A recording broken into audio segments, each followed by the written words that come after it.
Hey there, I hope this finds you well. This is just a quick check in as we begin to explore the history of disability in this week's module.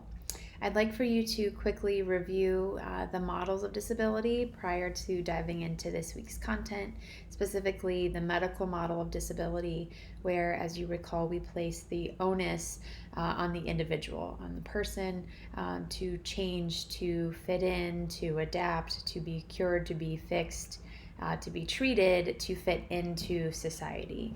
And reflecting on that medical model, I hope will resonate with you as we're looking at a very dark and challenging and emotional history that we're going to explore this week.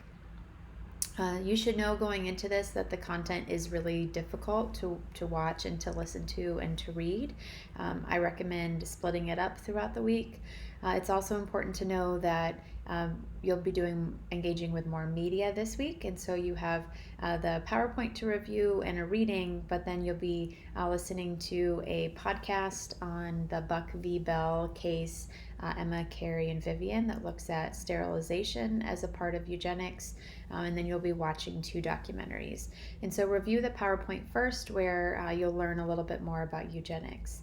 As you'll see in the PowerPoint, it's important to know that eugenics was an American-born movement.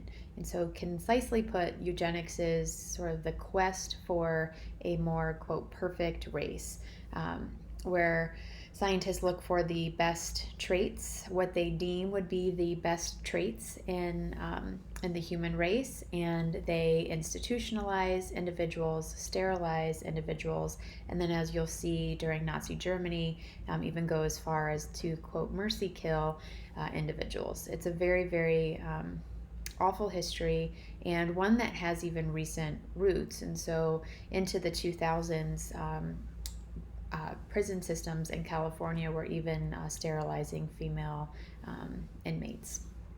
Uh, Eugenics started, as I said, in the United States, and Indiana was the first to pass eugenics laws.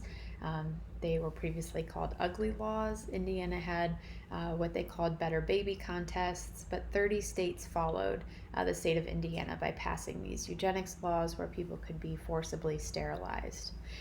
So take your time going through this week's content. Take time to reflect. All of this content will be leading up to a future exploration of learning about more recent history of disability that is focused on the disability rights movement, where we're working toward greater disability justice and access. Please let me know if you have any questions this week. Take care of yourselves, and just check in as you need anything.